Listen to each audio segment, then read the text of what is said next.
How's it going, everybody? Pete Finnemore. I'm here with Todd Roseberry. He's my interview subject today. Todd is a director of maintenance for a helicopter operation.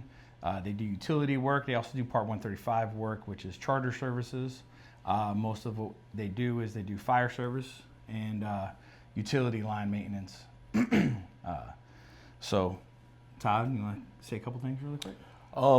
Todd Roseberry, been with HeloWare 20 years in September. I've seen the company go through a lot of iterations, but for about the past decade, we've been strictly a utility company. We do a lot of two things really in our business. With our smaller helicopters, we do utility work on the oil and gas pipelines from South Carolina to upstate New York, and then from the Atlantic to the Mississippi, basically. We also do electrical power line inspections with specialized camera equipment, and that is mainly in the southeast region, and we patrol roughly 7,000 miles of electrical power lines on a yearly basis for Dominion Power here in Virginia. Okay. So we'll start off with our questions. What brought you, you started your career out in the military, so what brought you into the military? I had always, from a kid, been kind of drawn towards the military. My father served, my grandfather served.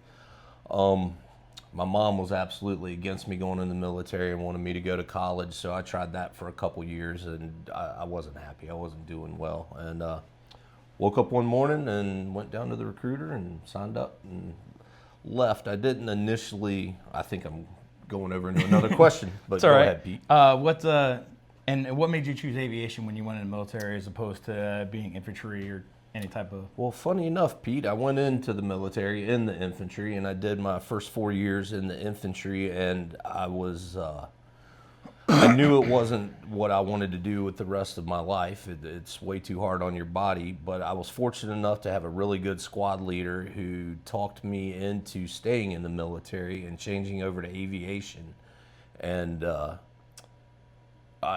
his name was Felix Watley. If you ever see this, thank you, Felix. But it was a great move for me. It was a rough transition, but it was a great move. Okay.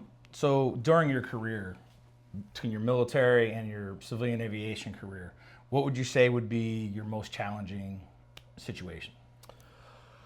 Actually, I think the civilian aviation side is more challenging, and I say that because in the military, at least the units I was in, we had people that did our engine work for us. We had people that did our sheet metal work for us. We had people that did the avionics work for us, and everybody was kind of specialized. When you hit the civilian aviation market, a lot of shops aren't set up that way. You kind of have to know how to do a little bit of everything. Not necessarily master everything, but you need to know how to navigate most all jobs. Okay. And what are your daily challenges now being director of maintenance? Changing schedules, personnel, the right personnel and quality personnel. Mission changes at the drop of a hat. Being flexible is probably the biggest challenge, and that's not just for me. That's pretty much everybody underneath me as well. Would you be able to give us an example of like your day is going very well? What would that look like? Day's going very well. Everybody is here. Work is getting done. Parts are being delivered on time.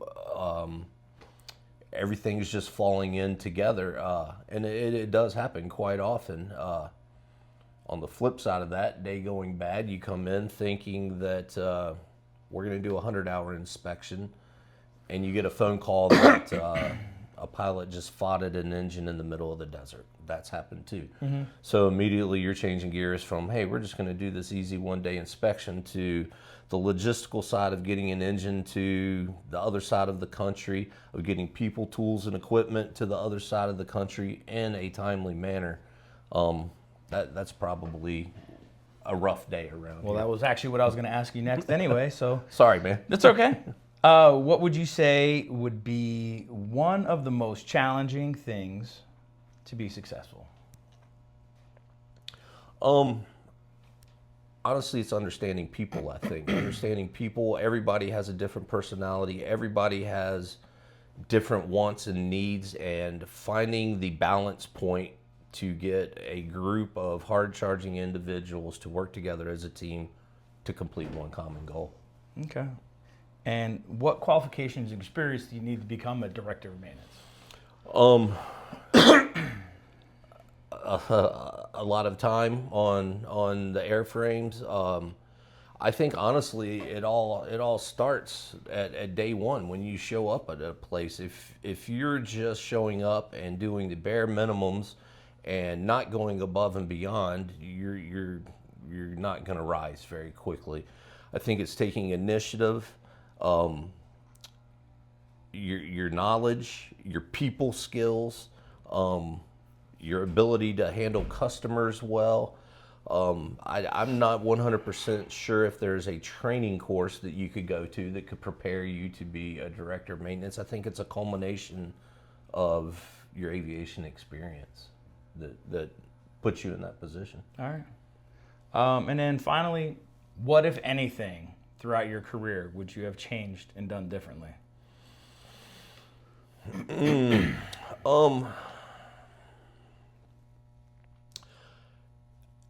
I don't think this would have helped me in my professional position, but in a personal space, I wish that I had finished my education sooner than what I did. It doesn't necessarily change anything for me here.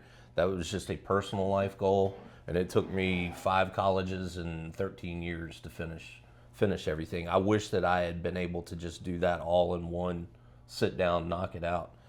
And there's this little part of me that kind of misses the full-blown college experience, if that makes sense.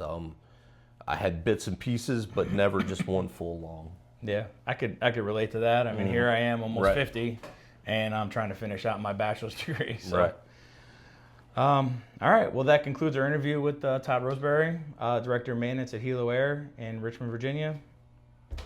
Thank you. Thank you.